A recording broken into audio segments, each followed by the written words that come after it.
Good morning guys! Welcome sa RJ's Farm. So nagsimula na tayo mag-prepare ng pagtatamnan natin ng sunflower. Ayan. Siguro by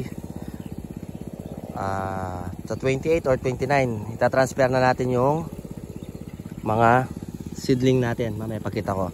So ang ginagawa natin ngayon ay pinapatubigan na muna natin to. Binabasa natin para maging buwagag yung lupa, para madaling magtanim ng mga seedling nila. Ayan. So pinatubigan namin ni Tatang, pinalubog namin. Ayan. Pinapalubog niya yung mga tudling.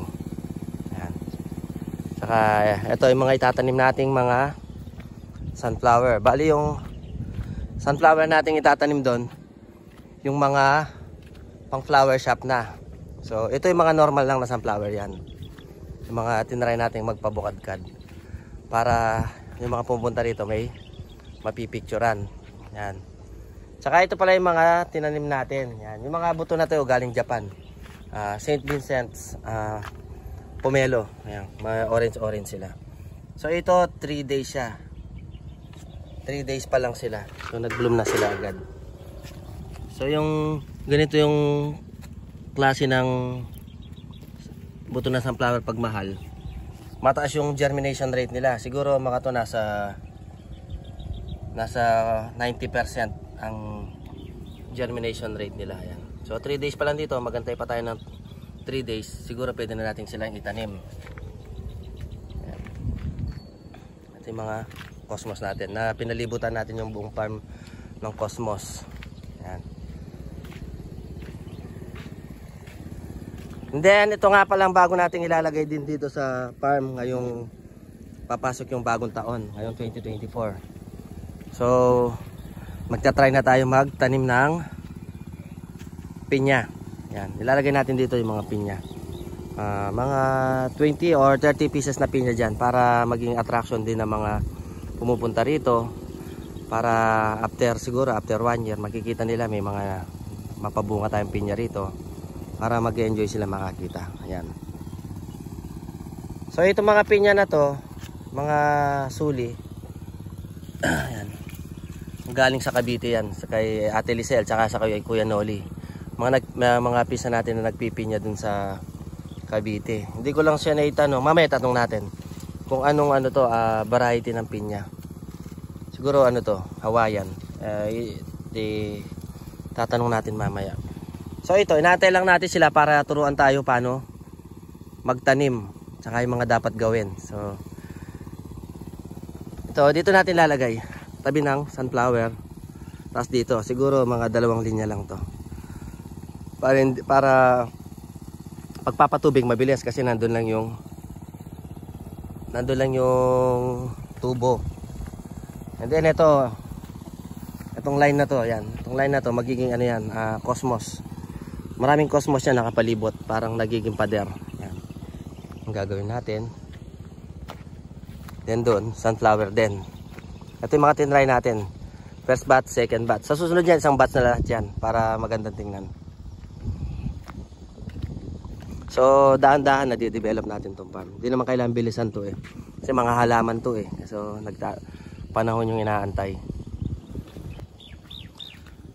Saka ito pala yung mga Carolina Reaper natin. Ito, bumubulas na tong mga Carolina Reaper natin. Yung mga nag-survive na binhi. Ayan. 1, 2, 3, 4. Siyam. 10. Ay, nabansot yung isa eh. So, 10 sila. Ito naman yung dwarf na papaya, red lady. And then yung mga siling pula to eh. Nagbubulaklak na sila. Mga bulaklak na sila. So kung sakasakali gawa tayo ng rito, chili paste. Yan, ito may bulaklak na. Pabunga na. May nakatanim naman dun sa kabila, mga taring siling pang sigang nandun sa loob ng kamatisan.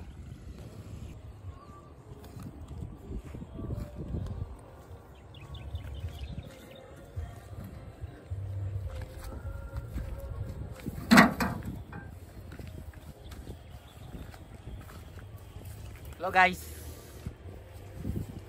So ngayon magta-try tayong magtanim ng pineapple. Lagyan natin na linya para diretso.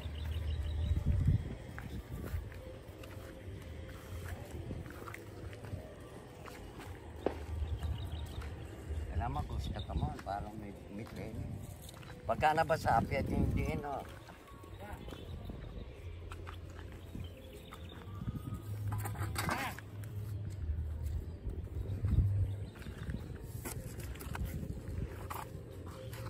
Ano mo nga to?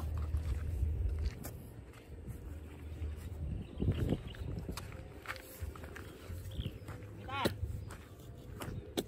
Kape na na. Kami, lagay mo nga sa baba to. Baba, baba. Ay, taas na lang pala, taas. Ataas mo. Ano na? Kailangan tutugan-tugan mo.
So ayan guys, tapos na tayong magtanim ng pineapple. Sana mapabuhay natin sila. Antay-antay lang.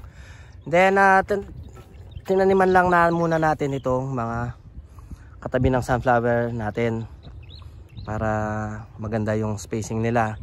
And then bali tigti 39 lang yung tinanim muna natin dito. Kasi may mga sobra tayo. Siyempre bibigyan natin yung kabilang yung farm na isa, tsaka yung Tita's Place Resort, Farm and Resort. Ayan. Para mailagay nila din sa resort nila. Ayan. So yan ang ating mga pineapple. So update namin kayo after 2 days siguro, magta-transplant na tayo ng mga sunflower natin dito. Kasi mabilis lang tumubo yung mga galing Japan. Hindi kagaya ng mga local lang na binibili. Tsaka yung germination rate nila mataas. So ayun yung mga pineapple natin. Yan. So may dagdag attraction tayo pagdating na araw sa farm.